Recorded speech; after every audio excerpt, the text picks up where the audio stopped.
All right, guys, how's it going out there? Rooster here in Tennessee, roostercb.com. Another piece of equipment going up for sale. Mobile amp, and it is one of the most well known, most notorious, I guess you'd say, mobile amps of its time, maybe all time in our hobby. Gray 300, G300, if you will. Gray made some excellent mobile amps back in the day. The little smooth 160 that I've got here was it was my first amp that I ever owned. And those things were jam up little 2 pill 455s, and they would do about 250, 225 watts. And this thing is no exception. Awesome amp. Extremely stout for a 4 pill 455. I mean, they had these things down to a science where they were getting every last useful watt out of them. Preamp on it does work, and the sideband delay also works. Only thing that doesn't work is our little transmit light here. So everything else works on it just fine. 4 stages on it, high, and then you got like 2 medium stages, and then a low stage. Now, you may have seen different versions of these. Some of them have flip switches on them with like red writing on them. I think one has this switch where it's vertical. I'm not 100% sure, but this is a real nice amp on the inside. I wish I had the covers off of it for the video, but it's a nice amp.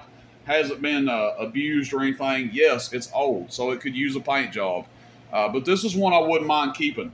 If nothing else, for just like the historical part of it. I wouldn't mind having one just because how cool they are. And they're like kind of a piece of radio history. Really tough, really durable amps. Right up there with the Palomar 400, if you want to know my opinion. And actually, they probably have a little bit more heat sink on them than a Palomar 400. But with that being said, we'll get into the video. Look, this thing's going to show a lot of power. I know there's naysayers out there that say a 455 can't do this kind of power. 1446 can't do that kind of power. You get that with every kind of amp you post. You'll have people that want to quote you the spec sheet. I'm here to tell you, these things will flat get with it. They're loud. And all I can do is show you what they do and how much voltage how much current they draw. You guys can be the judge if they're really doing that power or not. Do the math. 14.7 volts. We're not going to be overdriving it. We're just hitting it with a single final radio, about 10 watts average, and about 35 watts PEP, which is exactly what I recommend putting into one of these. I don't recommend running a dual final radio. 50, 60, 70 watt radios I would stay away from unless you want to mangle this thing and put 2879s in it, which a lot of people have done in the past. But it will be up for sale. And with that being said, let's get on with the power output test of this guy and see exactly how it does. First thing I want to do is just give it an audio on the clamp meter here, and we're on high power. Hello, audio. So 33 amps, almost 34 at 14.7 volts. That's on high. Average power, we've got a 500 watt slug in here.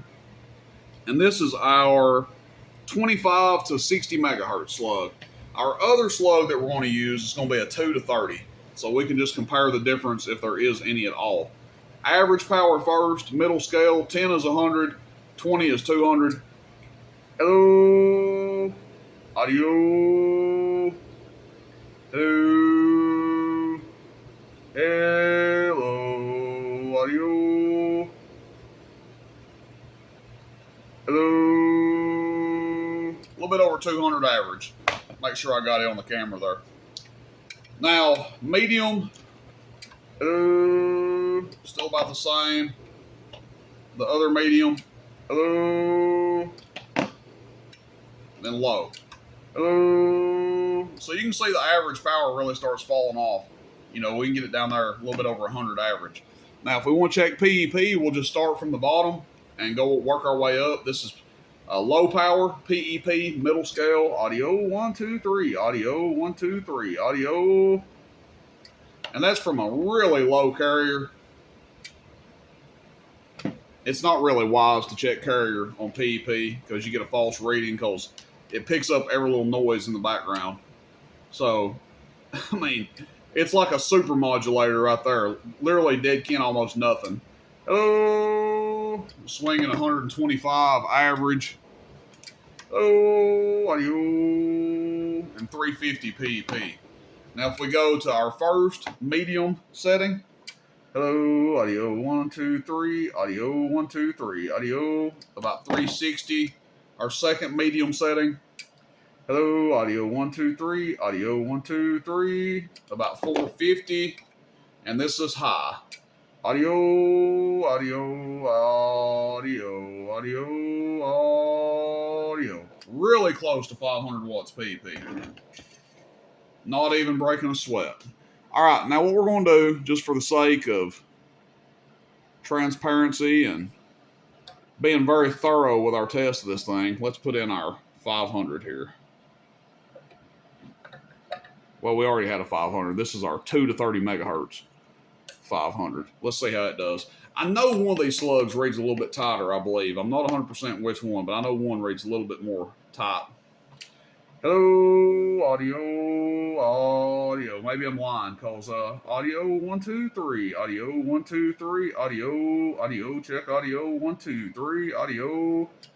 This one may read just a little bit more snug, but I mean, right there, 475 or so PEP. Moral of the story is, this thing's getting with it, and it will be posted up for sale. Like I said, don't care if I really sell it. I'm not going to ask an outrageous price for it just because I don't care to keep it. It'll be price fair, but some stuff that I want to sell worse than other stuff is, I leave a little bit more meat on the bone. But this is one I'm going to try to get some pretty decent money out of, and if I don't, then I'll just keep it. So it'll make somebody an awesome amp by itself.